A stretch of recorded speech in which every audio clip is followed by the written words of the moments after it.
আপনার নাম? কয় এই জেলা হাসপাতাল কবে ভর্তি হয়েছেন? ডাক্তার দেখছেন না?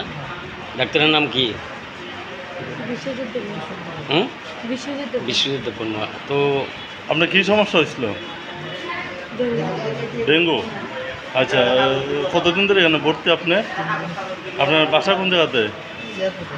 হ্যাঁ, পশ্চিম চরগুনকি। আপনার নাম? আলোক চক্রবর্তী।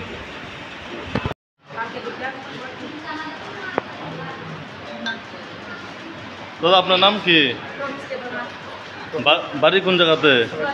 তুলাসীগড়। জ্বর হয়েছে?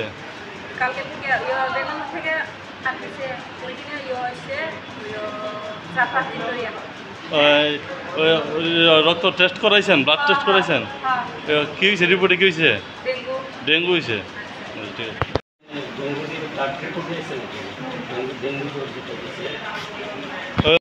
আছে স্যার বলেন। আমাদের খোয়াই ডিস্ট্রিক্ট হাসপাতালে দুজন ডেঙ্গু রোগী ভর্তি আছে।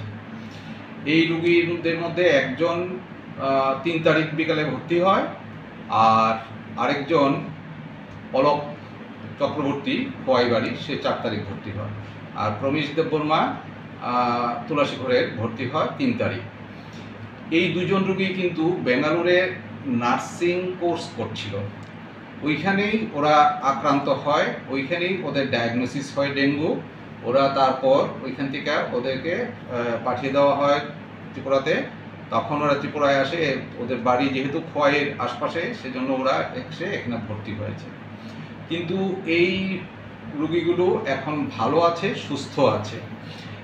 আর আমাদের তো আলাদা আইসোলেশন ওয়ার্ড নেই, আমরা জেনারেল ওয়ার্ডেই এই পেশেন্টগুলো রেখেছি। আর এদের থেকে অন্যদের সংক্রমণের ভয় নেই, কারণ আমাদের এখানে যে মশার দ্বারা এটা আক্রান্ত হয় বা একজনের থেকে আরেকজনের শরীরে যায়, সেই এডিস মস্কিটো আমাদের এখানে নেই।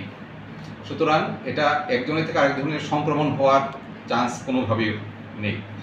আর যে চিকিৎসক ওদের চিকিৎসা করছে, ওর কাছ থেকে আমি খবর নিলাম, জানতে পারলাম যে ওরা দুজনেই ভালো আছে, স্টেবল আছে, সুস্থতার পথে।